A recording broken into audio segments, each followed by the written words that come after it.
ইতিহাসে প্রথমবারের মতো স্বর্ণের দাম প্রতি আউন্সে 5,000 মার্কিন ডলার ছাড়িয়েছে।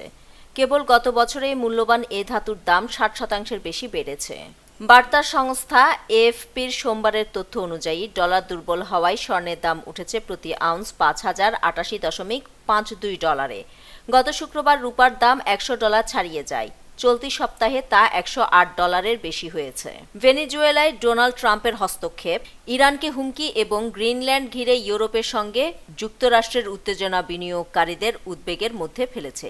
এতে গত কয়েক মাসে মূল্যবান ধাতুগুলোর দাম একের পর এক রেকর্ড করছে। সাধারণত স্বর্ণ ও রূপাকে নিরাপদ বিনিয়োগ হিসেবে বিবেচনা করেন বিনিয়োগকারীরা।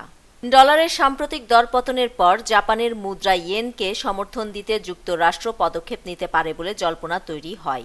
সোমবার এশিয়ার বাজারে তাই লেনদেনের ক্ষেত্রে ডলার কিছুটা দুর্বল দেখা গেছে। New York Federal Reserve Bank ট্রেডারদের সঙ্গে ইয়েনের বিনিময় হার নিয়ে যোগাযোগ করেছে এমন প্রতিবেদনের পর জাপানি মুদ্রায় হঠাৎ উত্থান ঘটে। এর ফলে ডলারের বিপরীতে ইয়েন 1% বেশি শক্তিশালী হয়েছে। বিবিসি বলছে, মার্কিন প্রেসিডেন্ট ডোনাল্ড ট্রাম্পের বাণিজ্য নীতিও বাজারকে উদ্বিগ্ন করেছে। শনিবার তিনি হুমকি দেন, কানাডা যদি চীনের সঙ্গে কোনো বাণিজ্যিক চুক্তি করে তাহলে দেশটির ওপর 100% শুল্ক আরোপ করা হবে। এই হুমকির পাশাপাশি স্বাভাবিকের চেয়ে বেশি মুদ্রাস্ফীতি, বিশ্বের বিভিন্ন কেন্দ্রীয় ব্যাংকের ক্রয় কার্যক্রম এবং চলতি বছর যুক্তরাষ্ট্রের ফেডারেল রিজার্ভ আবারও সুদের হার কমাতে পারে এমন প্রত্যাশার কারণেও মূল্যবান ধাতুর চাহিদা বেড়েছে।